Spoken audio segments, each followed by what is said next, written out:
I took early retirement 2 months ago.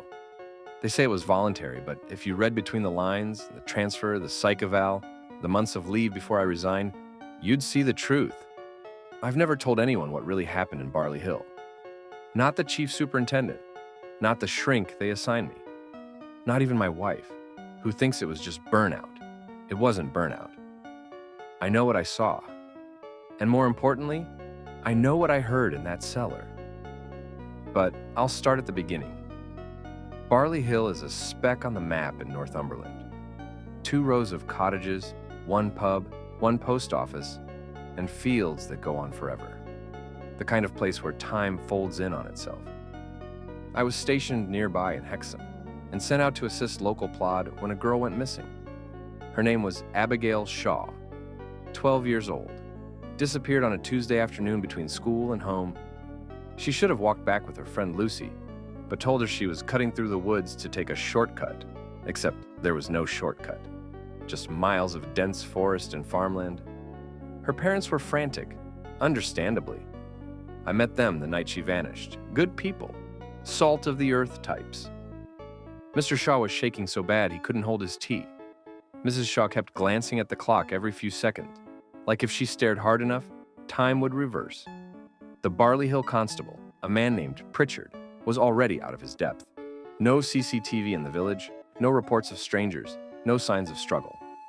I took over coordination and brought in dogs and drones by the next morning.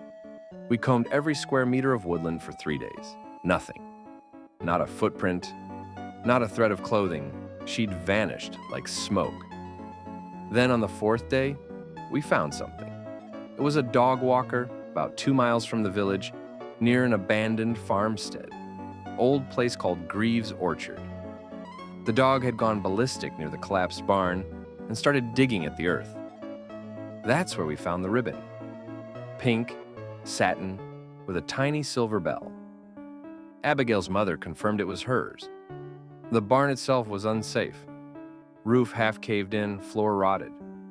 But below it, there was a trap door, sealed with rusted iron bolts. And this is where things get odd. The floor above that trapdoor hadn't collapsed. There was no way the dog could have smelled anything through solid oak beams and a foot of earth. But it did, and it led us to that exact spot like it had been called there. We broke the lock.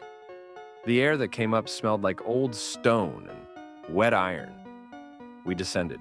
The cellar was far too large, carved into the bedrock with old tools.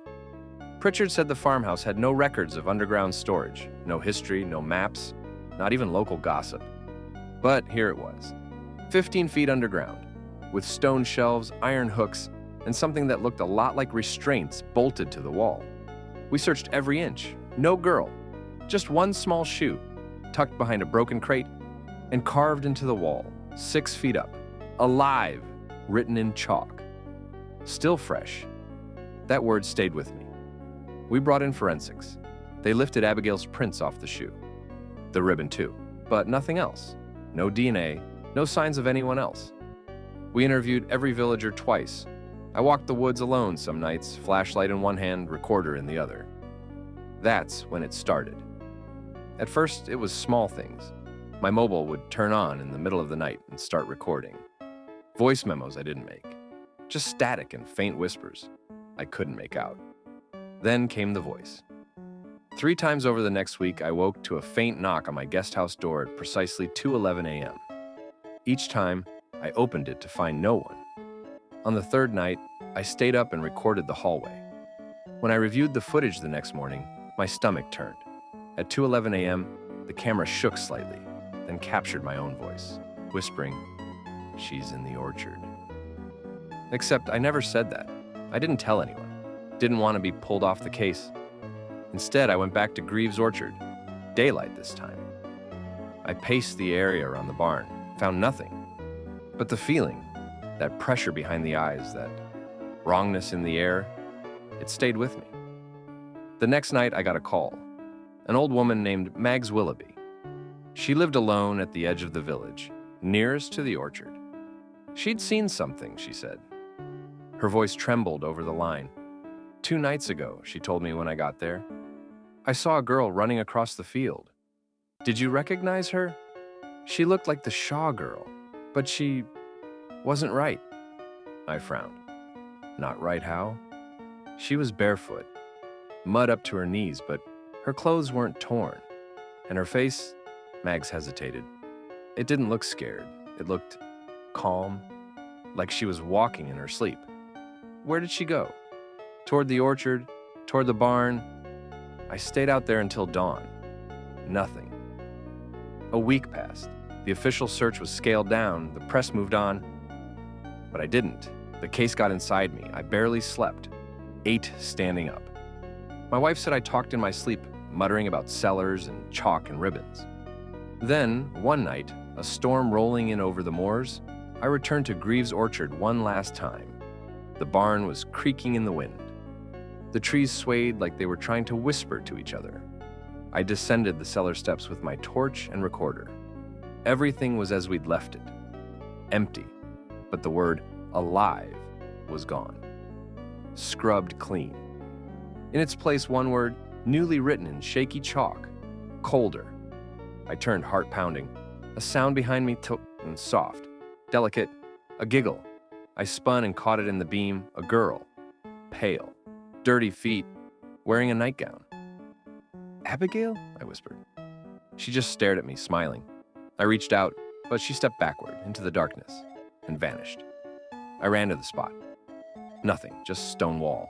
I don't know how long I stood there, torch shaking. Eventually I left. Didn't sleep that night. Didn't go back the next day. They found her 3 days later, wandering along the roadside near Hayden Bridge, disoriented, clothes clean, no bruises, no injuries, dehydrated but otherwise unharmed. The doctor said she'd been fed recently. No signs of trauma. She didn't remember anything. She just kept repeating the same thing. The man in the cellar was nice. They assumed it was a coping mechanism, a way to process fear, but I knew better. I asked to see her one last time, off the record. I just wanted to ask a single question. I sat across from her in the hospital room. She looked at me calmly, swinging her legs off the side of the bed. "Abigail," I said, "was the man in the cellar old or young?" She tilted her head. He didn't have a face. They closed the case. Everyone celebrated a miracle, the girl who came back. But I know what I saw in that cellar, and I know what I heard, because the night after she was found, I played one of the voice memos from my phone. It was my voice again, muttering over and over. "She's not the same. She's not the same. She's not the same." Then silence. Then a child's voice. Soft, like it was speaking right next to the microphone. "Neither are you.